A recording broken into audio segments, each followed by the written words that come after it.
como o André Luiz saiu do umbral, endividado, suicida, e vai para um patamar alto sem ter reencarnado, quando Emmanuel, apóstolo do Cristo, passou por várias encarnações para chegar onde está? O que a gente poderia dizer sobre essa dúvida que essa internauta escreveu para a gente, Jorge? Olha, tem duas coisas a colocar. Primeiro, que o patamar de André Luiz não é tão alto assim, não. Se você pegar o livro Nosso Lar, ele termina começando a ser cidadão de Nosso Lar. Nos livros subsequentes, ele está como aprendiz, até o final, ele é como um aprendiz. Não é um crescimento assim tão gigantesco que se possa ver como o que Emmanuel faz, porque se encarnado o Emmanuel consegue fazer as coisas que ele faz, imagine desencarnado como ele não seria, porque é muito mais fácil você ser bom no mundo espiritual do que no mundo terreno. Porque no mundo espiritual eu estou de cara com todas as verdades espirituais, mas no mundo terreno eu não tenho essa facilidade. Então, qual era a compreensão que Basílio tinha? Qual era a compreensão que Frei Damiano tinha? É tudo dentro de uma perspectiva muito mais filosófica do que real, verdadeira.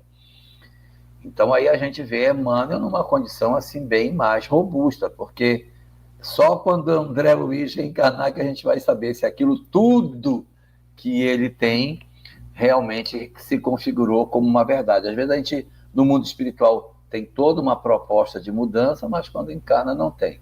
Mas eu quero fazer uma observação agora, um segundo ponto, observação sobre André Luiz.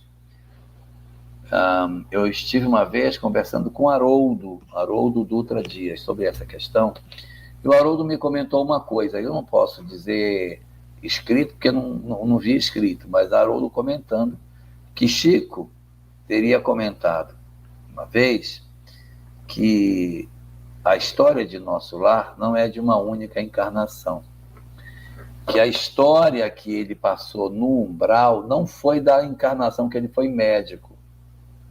A história dele ter ido para o umbral é de uma outra anterior, na qual ele fez muita bobagem. E aí ele teria ido para aquela condição de sofrimento. Ele vai como médico, e quando ele retorna, ele vai para um local mais ou menos ruim, mas sem aquelas condições terríveis que ele apresentou no início da obra. Então, o que o Haroldo comentava numa conversa que a gente teve, inclusive foi num céu, numa das madrugadas que a gente ficou acordado. De madrugada, fiquei sabendo dessa história. Oh, meu Deus. Varava a madrugada conversando e comentou sobre isso, que o Chico teria dito que ali tem mais de uma encarnação. A do umbral é outra lá de trás, e aqui ele foi médico com aquelas dificuldades, etc., ele não vai para aquela condição de tanto sofrimento, mas é recolhido em câmaras numa colônia para iniciar o trabalho de recuperação. Então ele junta as duas numa história só. Fala do Haroldo. Não vi isso escrito em canto nenhum.